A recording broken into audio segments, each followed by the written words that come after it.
Hey guys, welcome to the Prep and Preacher channel. This is Brother Tim. I'm so glad you're here. I hope God is truly blessing you today. I've had some questions on the channel here asking, is it too late to prep or what can I do to begin?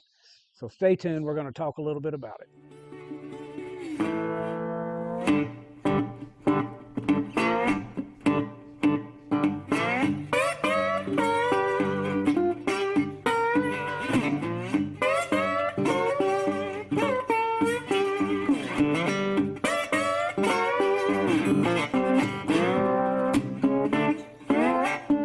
As I said, some people have asked, man, is it too late to start prepping with everything going on? Man, I just saw where a little child had been shot in a drive-by. I'm seeing the Gaza Strip, what's going on with Israel over there, and our country not standing behind them.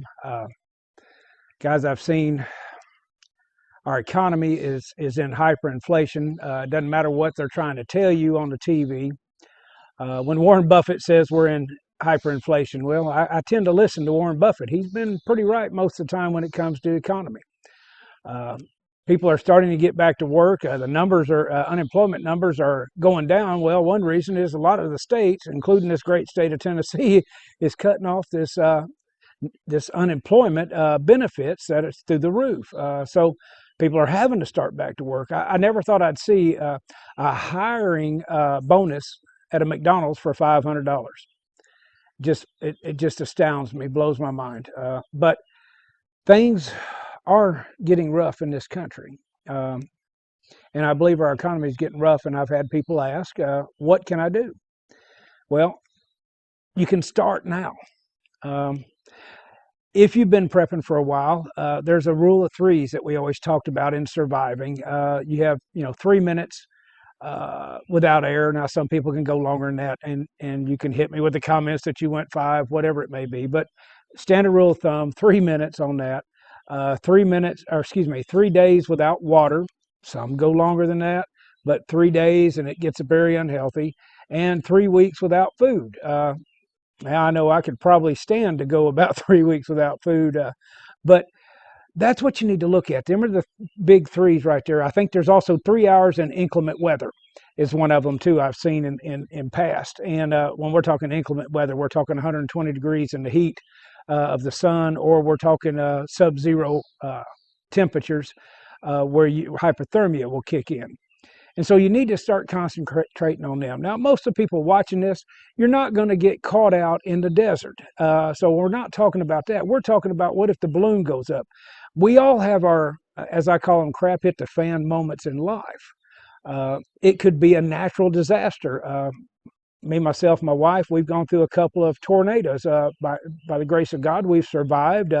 Didn't lose anything, but we've lost friends in them.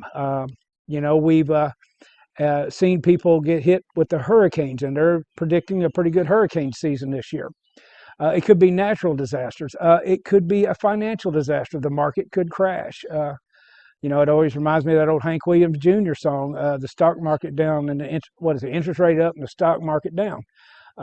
Those times can come again. It could be civil unrest. Now, anybody that's not been under a rock for the last year or two knows that civil unrest can happen just about anywhere. It could be government overreach. Anybody that hadn't been under a rock for the last year or two can know that it can be government overreach and shutting us down and closing places like they did with this China virus that they had. All the way up to some people even prepare for the zombie apocalypse, okay? And I'm not really talking about that. If you're looking at 1 to 2 to 3 to 4 years of bare basic surviving, folks, that's going to be rough, and that's going to be hard to prep for. But what I'm talking about is some of the smaller crap hit the fans that hit you. And so I tell people, that when they ask me these questions, how to start prepping, I said, well, how do you eat an elephant? And it's one bite at a time. Okay, and that's how you have to do this. Well, I told you the three rule of threes there, and the 3 minutes without air. Well, how can that apply to you? You're breathing. Well, one thing is that you can look at your locale. If you're in a deeply urban situation right now, look at a way of getting out of that. Look at a way of getting out into the suburbs or out into the rural or out into the country. man, it's a flood of people coming into the country with us country folk now. But look at getting out there. And here's the thing: if you're going to move from the urban, don't try to turn the country into your urban. Okay, just saying, we like our country just like it is. A country boy can survive. Amen. But look at getting away from that right now. If you own a home in an urban area, it's a seller's market right now. You can get a good amount of money for your home off your investment. You may not be able to buy that same home, but you can look at renting right now until the market kind of cools off a little bit, and then use that money. I mean, that's just my suggestion. You have to figure it out. But if you feel comfortable and safe where you're at, well, then you can start prepping to bug in instead of bug out. Everybody looks at bugging out. Uh, that's going to be dangerous, bugging out. Most people haven't ever hiked in their life. And so it's going to be, and when we're talking about carrying everything that you're going to own from this point on your back, you're talking you're talking skill set that a lot of people don't have. If you've never been in the United States Army and infantry or Marine Corps or any doing force 25 miles a day, you don't understand what that can involve. So look at some of your smaller crap hit the fans, the natural disaster. Have some stuff staged and try to get out. Like I said, if you're in that urban area for that civil unrest and all, try to get out of the city. All right, now that's your air. Now the water, okay, if you're going to bug in, well, you can look at something like the water bob. Now that's an item that can go in your tub, can hold 100 gallons. They say on average you'd use 7 gallons a day per person. So try to figure out what you need. Here's the thing: you don't have to start big.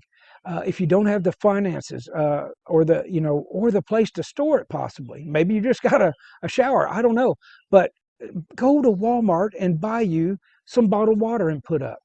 Buy one a week or buy one every other week. Start small. Just start. Okay, and put that up, and then you can start looking at the filtration system and all. Don't crank up with a Berkeley. If you've got the money, go ahead and get it. But what I'm saying is, you don't have to start with a Berkeley right off the bat. You can start off, like I said, with just buying the water bottles and putting them away. Put some in your vehicle in case you get stuck out. All right, then you can go from that to the water bob and hold more water. You can look at possible water cans and keeping them up. Then go from that. You can go to the filtration, the water straw. You can go from that to the Berkeley. I mean, but it's a fluid. It's a progression. You don't have to go jumping into it all at one time. All right, now after the water, then we got the food. Now, if you can go buy a year's supply or 2-year or 20-year supply of food, well, God bless you. But where are you going to store it? Now, if you got the place to store it, well, God bless you again. But a lot of us don't have that capability. So you got to start off small. And when I say small, here's something that my wife and I started doing years ago, is like when we went to Kroger or Walmart, some of the big box stores. Well, we'd buy a can of meat, whether it be or a container of meat, maybe canned chicken or canned tuna. If you don't like sardines, don't buy sardines, okay? But again, eat what you store, store what you eat. But put a can of meat away, okay? Put some protein away. Put some beans away. You don't have to buy the 25 pounds and the 40 pounds at one time. Start buying 1, 2, 3 pounds of rice, of beans, of different things. I mean, but again, it goes to that mentality, and that's what this is about prepping. The first thing, and you're doing it right now, the first thing you're doing is you're preparing your mind, and you're getting an attitude of what can I do to prepare. Now, start putting the food up, and after you've got a certain amount of chicken, here's a way to do this too. And this is my Saturday evening post here, so it's kind of the ramblings of an old Baptist preacher before I preach the gospel in the morning, but it's just been on my heart, guys. Plan a menu. Plan a menu for a week. Number one, you're going to save money. If you're going out to eat, you're blowing some major money, and you're not getting good quality food most of the time, and you don't know how that food's been prepared. Let's be honest.